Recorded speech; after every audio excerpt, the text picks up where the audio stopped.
Hello friends, welcome back to my channel. কেমন আছো তোমরা? আশা করি খুব ভালো আছো, আর আমিও খুব ভালো আছি। আর দেখো, এখানে আমি রান্না করে নিয়েছি ডিমের ঝাল। তো আজকে হচ্ছে ডিমগুলোকে ভেজে নিয়েছি। অন্যদিন সিদ্ধ করে করি, কিন্তু হঠাৎ ইচ্ছা হলো যে ডিমের ঝাল করব। আর তো তার সাথে রুটি তো আছেই, আর ঋষভ যেহেতু খাবে না, তো সেই জন্য ওর জন্য পাউরুটি এনেছি। ও হচ্ছে জ্যাম পাউরুটি খাবে। আর সবসময় দেখবি রুটি দিয়ে তরকারি খেতে ভালো লাগে না, তার জন্য আজকে একটু ডিমের ঝাল করলাম। আর এখানে আজকে আনা হয়েছে চিকেন, তো চিকেন কষা হবে। টিফিন খেয়ে নিয়েছি, কিন্তু টিফিনের বাসনগুলো এখনও মাজিনি। ভাবলাম যে একেবারে রান্নাটা করে নিয়ে তারপরে টিফিনের বাসনটা মাজবো। তো যেহেতু আজকের হচ্ছে গিয়ে চিকেন হবে, তো সেহেতু হচ্ছে গিয়ে চিকেনটা ভেবেছি একটু আলু দিয়েই করব। আর প্রথমে ভেবেছিলাম কষা করব, কিন্তু তারপরে ভাবলাম যে না, কষা করব না, একটু আলু দিয়ে অল্প অল্প করে একটু মাখো মাখো করে ঝোল করি। তো ভাবলাম যে টিফিনের বাসনটাও অনেকটা পড়ে গেছে, আর শুধুমাত্র কড়াটা মেজে নিয়ে চলে এসেছি রান্না করব বলে। তো সেই জন্য হচ্ছে গিয়ে ব্যাপার। তো এখানে ভাবছি মানে মাংসটা বসিয়ে দিয়ে তারপরে হচ্ছে বাসনগুলো মাজতে যাব। আর জানি না এখনও, মানে রান্নাটা চিকেনটা করে নিয়েও করতে পারি বাসনগুলো। একেবারে বাসনটা মাজলে দেখবে বেশি হয়, দুটো দুটো করে বাসন মাজতে গেলে দেখবে অনেকটা দেরি হয়। তো সেই জন্য আগে এখানে আমি চিকেনটা মানে করে নেবো। তার জন্য আমি আলুটা ভেজে নিচ্ছিলাম, কারণ আলুটা যেহেতু আলু দিয়ে করব, প্রথমে তো একটুখানি আলুটা মানে নুন দিয়ে হলুদ দিয়ে ভেজে নিতে হবে। তো সেই জন্য আর আমি একেবারেই নুনটা একটু দিয়ে দিই, মানে চিকেনের মধ্যে যেই নুনটা মাখানোর সময় দিয়ে দিই, আর আলুতেই একেবারে নুনটা দিয়ে দিই। তো নুন হলুদ দিয়ে প্রথমে আলুটাকে ভেজে নেব, ভেজে নিয়ে তারপরে হচ্ছে চিকেনটা বসাবো। আর আজকে একটু টিফিনটা খেতে লেট হয়ে গেছিলো, তো সেই জন্য আজকে আর বাসনটা মাজিনি। কারণ এদিকে আবার এখন শীতের বেলা, বুঝতেই পারছো দেরি হয়ে যাবে। এদিকে রান্না করতে করতে ঋষভ হঠাৎ বায়না করেছে আমাকে একটা ডিমের পচ করে দিতে হবে। তো সেই জন্য ওর জন্য এদিকে ডিমের পচটা করে দিচ্ছিলাম, কারণ পচ না বলতে পারো, ভাজাই করে দিচ্ছিলাম। যার জন্য বায়না করছিল বলে, যেহেতু ও ওই ডিমের ঝালটা খায়নি, তো সেই জন্য হঠাৎ করে বলল আমি ডিমের এইটা খাবো। তো ওর জন্য পেঁয়াজ ছাড়াই একটা করে দিচ্ছিলাম। আর এখানে আমার ভাতটা হয়ে গেছে। আর দেখো, আমি এখানে হচ্ছে চিকেনটা মাখিয়ে রেখে দিয়েছি, কারণ চিকেনটা মশলা দিয়ে হলুদ টলুদ মানে মশলা যেগুলো বেটেছিলাম সেগুলো দিয়ে আমি এখানে চিকেনটা মাখিয়ে রেখে দিয়েছি। আর এটা আমার আগের ওলট পালট হয়ে গেছে, অ্যাকচুয়ালি ভিডিওটা আগের ভিডিও পরে হয়ে গেছে।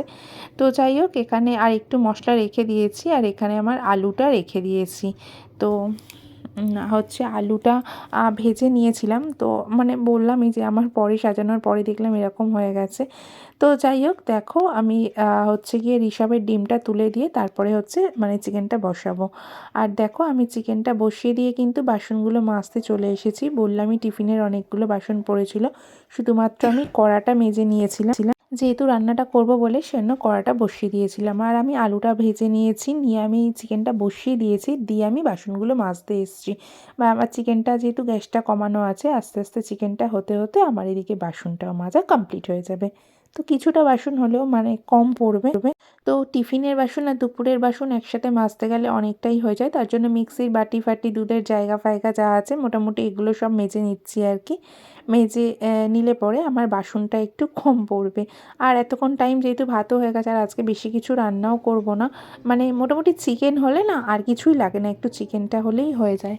তো সেই জন্য ভাবলাম যে রান্না প্রায় শেষাগত হয়ে এসেছে, তো সেই জন্য একবারে বাসনটা আর দেখবে মানে শীতের সময় বেশি বেলা করে, এমনিতেই দিন ছোট হয়ে যায় বেশি বেলা করে কাজ করতে গেলে, একটু ঠান্ডা ঠান্ডা লাগে। তো সেই জন্য হচ্ছে গিয়ে যতটা পারি তাড়াতাড়ি কাজ করে নেওয়ার চেষ্টা করি।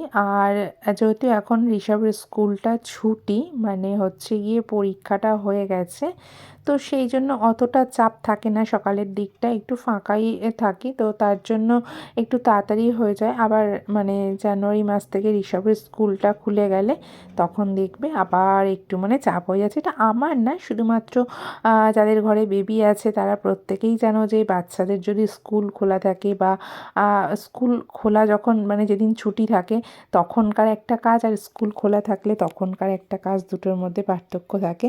তো যাই হোক, তোমাদের সাথে গল্প করতে করতে দেখো আমার কিন্তু বাসনটাও মাজা কমপ্লিট হয়ে গেল। তো এবার গিয়ে দেখতে হবে চিকেনটা কতদূর কী হয়েছে। চলো পরে আবার তোমাদের সাথে কথা বলি। আজকে স্নান করেছি হচ্ছে বেলায়, এত ঠান্ডা পড়েছে যে সকালবেলা আজকে আর স্নান করিনি, একটু আগে স্নান করেছি। আর এখন ঘড়িতে প্রায় 11টা মতন বাজে। আজকে রান্নাবান্না হয়ে গেছে। তাড়াতাড়ি রান্নাবান্না করে নিয়েছি। তো রান্নাবান্না করে নিয়ে রান্নাঘর পরিষ্কার করে নিয়ে আর স্নান করে, আর এই যে ঋষভবাবু দেখো কী করছে, জেলি কাটছে, জেলি দেখি জেলি কাটছে, দেখো দাঁত দিয়ে